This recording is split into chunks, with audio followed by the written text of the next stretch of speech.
நாங்க இந்த ஒரு நாள் சர்வதேச போட்டி இந்தியாவுக்கும் ஆஸ்திரேலியாவுக்குமான போட்டி பற்றி ஆரம்பத்துல சொன்னது 2 பேரு இதுல ஒதுக்கப்படுறாங்க.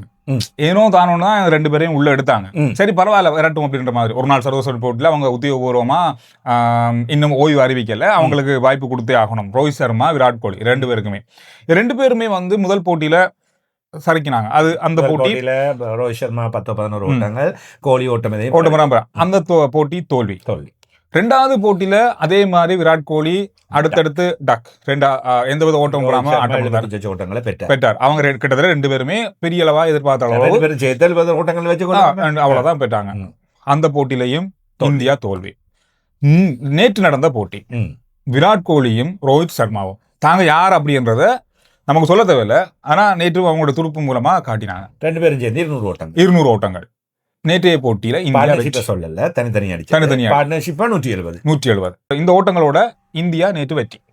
என்னதான் புது அணியா இருந்தாலும், இந்தியாவுடைய பலமான துடுப்பாட்ட வீரர்கள் இருந்தாலும், பலமான அணியோட ஒரு போட்டியை வெல்றதுக்கு அனுபவம் வாய்ந்த வீரர்கள் கட்டாயம் தேவை அப்படின்றதுக்கு நேற்றைய போட்டி உதாரணம். சாம்பியன்ஸ் ட்ராஃபி அண்மையில் நிறைவடைந்தது. அண்மையில் பிப்ரவரியிலயோ மார்ச்லயோ நடந்ததுக்கு பிறகுதான் இவ்வளவு நாளும் விளையாடல, கோலியும் ரோஹித் சர்மாவும் விளையாடல, அவங்க 4 மினி கேப் வரும், அவங்க இப்படி எல்லாம் விளையாட போறாங்கன்றது அவங்களுக்கு பிரச்சனையா இருந்துச்சு. இப்ப எந்த கேப்புக்கு பிறகு வந்தாலும் நாங்க அடிச்சு காட்டுவோம். இப்ப கோலி 2 மேட்ச்லயும் டக் அவுட் ஆக முடியும். எங்களுக்கு ஒரு சந்தேகம் வந்தது, அல்ல நாங்களுமே சொன்னோம். ஆனா எங்களுக்கு ஒரு நம்பிக்கை இருந்தது, கோலியை தூக்குறதுக்காக முயற்சி செய்வார்கள் சொன்னாங்க தவிர நாங்களாக கோலி பற்றி எதுவும் சொல்லவில்லை. எதிர்பார்ப்பு இருந்தது எங்களுக்கு கோலி செய்து காட்டுவார் அப்படின்றது ஆரம்பத்தில் சொல்லுவாங்க. 2 பேரும் ஒரு அளவுக்கு கிட்டத்தட்ட ஒதுக்குற மாதிரி இருக்கு, இந்த மாதிரி பேசப்படுது, சலசலப்பா இருக்கு, இது அவங்களுக்கு இறுதி டூர்னமெண்டா இருக்கும்னு சொல்லப்படுது. இது எல்லாத்துக்குமே இவங்க 2 பேரும் தங்களுடைய துடுப்பால பதில் சொல்லுவாங்கன்னு நாங்க ஏற்கனவே முதல் இதிலேயே சொல்லியிருந்தோம். அதை செய்திருக்கின்றார்கள், திறம்பட செய்திருக்கின்றார்கள்.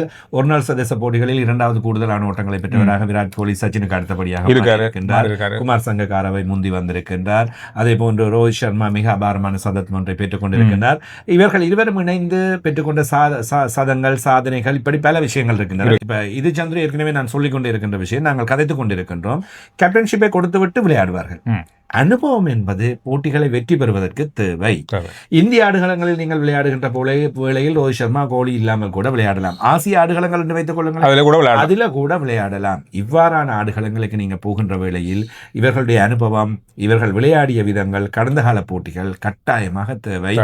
இந்த மாதிரி ஆஸ்திரேலியா மாதிரியான பலமான அணிக்கு இந்த மாதிரி வீரர்கள் கட்டாயம் தேவை அப்படின்றதுக்கு நேற்றைய போட்டி பெரிய உதாரணம். என்ன சொல்ல வந்தேன்னு சொன்னா, இதுல தெளிவா சொல்ல வரேன். முதல் 2 போட்டிலையும் அவங்க 2 பேருமே பிரகாசிக்கவே இல்லை, ஃபெயிலியர். ஆனா இறுதி போட்டியில அவங்களுக்கு ஏற்று அவங்களுடைய அந்த துடுப்பு இங்க வெளிப்பட்டது, அதனால அந்த போட்டி வெற்றி. அதிலும் சிட்னி மைதானத்தில் பெரிய அளவில் இந்தியா சாதித்ததில்லை. அண்மை கால போட்டிகளில் தோல்வினை சந்தித்திருக்கின்றார்கள். அடிலைட் மைதானத்தை தான் நாங்கள் சொல்லியிருந்தோம் இந்தியாவுக்கு சார்பாக இருக்கின்றது என்று. எனவே அடிலைடில் தோற்றவர்கள் சிட்னியில் நேற்றைய தினம் செய்து காட்டியிருக்கின்றார். அல்லதும் ரோஹித் சர்மா 37 வரையில் நின்று 121 பந்துகளில் இந்த ஓட்டங்களை பெற்றுக் கொடுக்கின்றார் என்றால் இவருடைய ஃபிட்னஸை பற்றி நாங்கள் கதைக்க தேவையில்லை இருக்கிறதா? நிறைய பேர் விமர்சனம் செஞ்சாங்க, ஆனா அவங்களுக்கு இது பதில் அவ்வளவுதான், முடிந்து விட்டது. இனி நீங்க எதுவும் நிறைய பேர் சொல்லலாம், அது ரோஹித் சர்மாவும் விராட் கோலி இல்லாட்டா கூட இந்தியா அணி வென்று பெற்றிருக்கும் நேற்றுன்னு சொல்லிடலாம். அப்படின்னா அவங்க 2 பேரும் அடிக்காத முந்தைய 2 போட்டியிலையும் ஏன் வெல்ல? ரைட், அங்கே அதுதான் கேள்வி இருக்கின்றது. விராட் கோலியின் ஃபிட்னஸ் பற்றி நாங்கள் கதைக்க தேவையில்லை. 37 வயசு 38 வயசுன்றது எல்லாத்தையும் நீ கதைக்காதீங்க. இப்ப இருக்கின்ற சுப்மன் கில்லாக இருக்கட்டும், ஸ்ரேயாஸ் ஐயராக இருக்கட்டும், இளவயது வீரர்களாக இருக்கட்டும், விராட் கோலியின் ஃபிட்னஸோடு நீங்கள் எந்த இடத்திலும் போட்டி போட முடியாது. அதே போன்று அவர்களுடைய அனுபவம், அவர்கள் விளையாடுகின்ற விதங்கள், பந்துகளை கணிக்கின்ற விதங்கள் பற்றி நீங்கள் யாரும் ஒப்பிட முடியாது. அதை மிக தெளிவாக, மிக சரியாக விராட் கோலி, ரோஹித் சர்மா இருவரும் காட்டியிருக்கின்றார். இதே வேளையில் என்ன சொல்றது, இப்ப சொன்னாங்க ஒரு நாள் சர்வதேச போட்டிகள் கேப் வரும், இவங்க டெஸ்ட் மேட்ச் விளையாடுற இல்ல, 2020 விளையாடுற இல்ல, அதனால இவங்களோட ஃபார்ம் இருக்க முடியும். இதுவும் கூட ஒரு தர்க்கமான விவாதம் போல எனக்கு தென்படுகிறது. சாம்பியன்ஸ் ட்ராஃபிக்கு பிறகு இவ்வளவு நாளும் ஒரு நாள் சர்வதேச போட்டிகள் இல்லை. எனவே அந்த ஒரு நாள் சர்வதேச போட்டிகள் மாத்திரமே விளையாடுகின்ற வீரர்களுக்கு எப்போதுமே அது கேப் தான். ஸ்ரேயாஸ் ஐயரை பற்றியும் பேச வேண்டும், இங்கே ஏனைய சில வீரர்கள் பற்றியும் நாங்கள் பேச வேண்டும், அவர்களை பற்றியும் பேசலாம். இல்லாமல் இது நான் ஆரம்பத்திலே சொன்னேன், சில ஹைப், சோஷியல் மீடியா ஹைப்ஸ். இப்ப பார்த்தா நேற்று ரோஹித் சர்மா விராட் கோலி அடித்ததுக்கு பின்னர் சோஷியல் மீடியாவில் கனவேற காணல. இன்னும் ஒரு கவலைக்குரிய விஷயம் என்னன்னு சொன்னா, விராட் கோலி அவங்களுடைய மனைவி அனுஷ்கா சர்மா ஒரு 2-3 நாளைக்கு முதல்ல சோஷியல் மீடியாவில் அவங்கள பற்றி தேவையில்லாத கமெண்ட்ஸ்கள், தேவையில்லாத கருத்துக்கள் பகிரப்பட்டு அவங்க அதை வருத்தம் தெரிவித்து கூட சொல்லியிருந்தாங்க. அது பெருசாக பேசப்பட்ட விஷயம். இந்த மாதிரி ஏன், அதாவது இது விராட் கோலியோடு முடித்துக் கொள்ள வேண்டிய விஷயத்த அவங்களுடைய இன்ஸ்டாகிராமில் போயிட்டு மெசேஜ் பண்ணுறது, அவங்களுக்கு கமெண்ட் பண்ணுறது, அவங்களோட ட்விட்டரில் போயிட்டு எக்ஸ் தளத்தில் போயிட்டு அவங்களோட ஃபோட்டோக்களை கமெண்ட் பண்ணுறதுலாம் எந்த மனநிலை அப்படின்றத தெரியல. இது கிரிக்கெட்டாக பார்க்காம அவங்களுடைய தனிப்பட்ட கதைகளை அதில் போய் இழுத்து அவங்கள தேவையில்லாமல் சென்று விட்டு, அது விராட் கோலியோட பார்த்துக்கொள்ள வேண்டிய விஷயம். தனிப்பட்ட விஷயங்களை விமர்சிப்பது, ஏதாவது ஒரு விஷயத்தை எழுத வேண்டும், பேச வேண்டும் என்று சொன்னால் உடனே கொண்டு வந்து இந்த தேவையற்ற தனிப்பட்ட விஷயங்களை கொண்டு வந்து திணிப்பது, இப்படி பல விஷயங்களை தொடர்ந்து செய்து கொண்டு வருகிறார்கள். இது உண்மையில் அநாகரிகமான ஒரு வேலையை நடந்தது அந்த விஷயம். இப்ப நான் ஏற்கனவே சொன்னது போன்று கேப் கொண்டு வந்தது.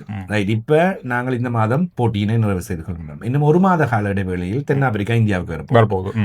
டெஸ்ட் போட்டிகள் முதலில், பின்னர் ஒரு நாள் சர்வதேச போட்டி, பின்னர் T20 போட்டிகள். 1 மாத கால இடைவெளியில் ரோஹித் சர்மா, விராட் கோலி மீண்டும் தென்னாப்பிரிக்காவோடு விளையாடத்தான் போகிறாங்க.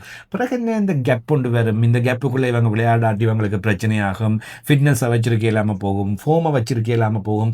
எப்பவுமே சொல்லுவார்கள், நான் அண்மையிலும் ஒரு வீடியோவை பார்த்துருந்து நினைக்கிறேன், ரெக்கி போண்டிங் அல்லது கில்க்ரிஸ்ட் யாரோ சொல்லியிருந்தார்கள், form temporary, class is permanent. எப்பவுமே அது கிரிக்கெட்ல இருக்கும். நல்ல தரமான வீரர்கள் எப்பொழுது வந்து பேட்டை தூக்கினாலும் விளையாடுவார்கள், அடிப்பார்கள், ஓட்டங்களை பெறுவார்கள். அதை செவ்வனை பரவாயில்ல.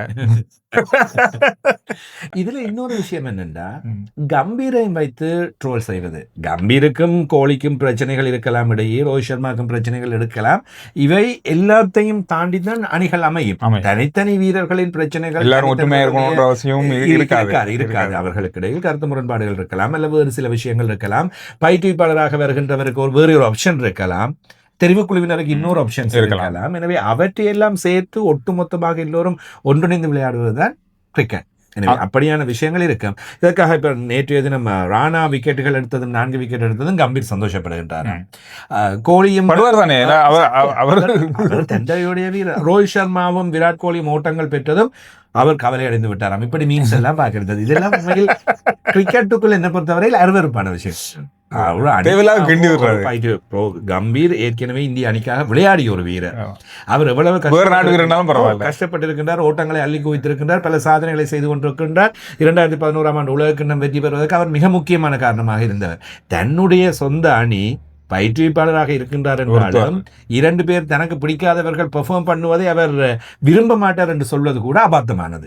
அது மிக மோசமான விமர்சனம். அதை எந்த விதத்திலும் ஏற்றுக்கொள்ள முடியாது. இந்த மாதிரி பல விஷயங்கள் இந்த இந்திய அணியினுடைய இந்த 3 போட்டியிலே நாங்கள் பார்த்த நிறைய ஆக்ரோஷமான கருத்துக்கள், நிறைய ஒருத்தர் மேல எவ்வளவுக்கு எந்த அளவுக்கு வன்மத்தை கக்க முடியுமோ அப்படி கக்கிய விஷயங்கள்.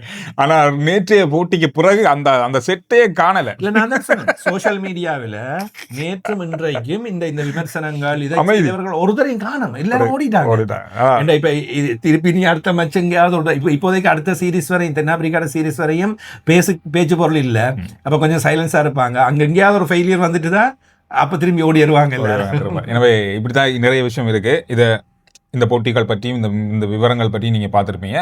இதுல இன்னும் ஒரு முக்கியமான விஷயம், இலங்கை, பாகிஸ்தான், ஆப்கானிஸ்தான். எஸ், அந்த தொடரில் ஆப்கானிஸ்தான் வெளியேறிவிட்டது. ஜிம்பாப்வே உள்ளே வந்திருக்கின்றது. இது பாகிஸ்தானில் நடக்க போற போட்டி.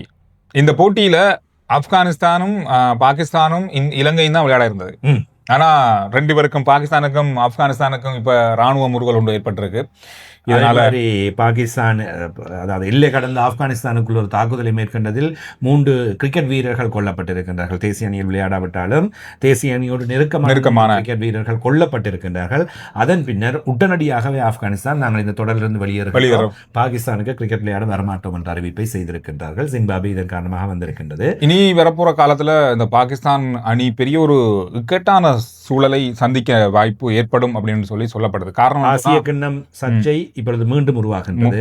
ஆசிய cricket council, Asian cricket council கிண்ணம் இல்லையா? இல்ல. அதை இன்னொரு இடத்தில் பாகிஸ்தான் கிரிக்கெட் சபை தலைவர் கொண்டே ஒழித்து வைத்திருக்கின்றார் என்ற தகவல் அவர் செய்கிற அநியாயம், அது ஒரு பக்கம் அநியாயமாக போய்கொண்டிருக்கின்றது. இப்படியான விஷயங்கள் பாகிஸ்தானின் கிரிக்கெட்டை கேள்விக்குறியாக்குகின்றது. ஏற்கனவே இந்தியா விளையாட மாட்டாங்கன்றதை தாண்டி பாகிஸ்தானுக்குள்ள வரவே மாட்டாங்க ஒரு காலத்திலையும். இனி ஆப்கானிஸ்தானும் வர மாட்டோம்னு சொல்லும்போது அப்ப பாகிஸ்தானுக்குள்ள இனி போட்டிகள் நடக்க போறல. இந்தியாவுக்குள்ளேயும் பாகிஸ்தான் அணிக்கும் இந்திய அணிக்கும் இடையிலான போட்டி நடக்க போறதில்ல. இந்த மாதிரி பல விஷயங்கள் இருக்கு. கொஞ்சம் கொஞ்சமா கிரிக்கெட் வந்து அரசியலாகவும் நாடுகளுக்கு இடையிலான முருகலை உருவாக்கி கொண்டிருப்பதை நவம்பர் மாதத்தில் சர்வதேச கிரிக்கெட் பேரவையின் கூட்டம், வருடாந்த பொதுக்கூட்டம் நடைபெற போகிறது. இதில் மிகப்பெரிய சர்ச்சை ஒன்று நிச்சயமாக பாகிஸ்தானுக்கு எதிராக இந்தியாவால் கொண்டு வரப்படும். பாரதூரமான பிரச்சனை ஒன்றை பாகிஸ்தானுக்கு உருவாக்கும் என்று நாங்கள் நம்புகிறோம். சில வேளையில வாழ்நாள் முழுவதும் பாகிஸ்தானோட இந்திய அணி விளையாடாம போகக்கூடிய வாய்ப்புகளும் இருக்கலாம் என்று சொல்லப்படுது. இது எப்படி நடக்கும், என்ன மாதிரி இது கிரிக்கெட் கவுன்சில் ஐசிசி எப்படி நடத்த போறாங்க, எப்படி இதை சமாளிக்க போறாங்க அப்படின்றது என்னாலும் ஐசிசி இந்தியாவுடைய கட்டுப்பாட்டில் இருக்கிறபடியா அது அவங்களை பார்த்துக் கொள்ளட்டும்.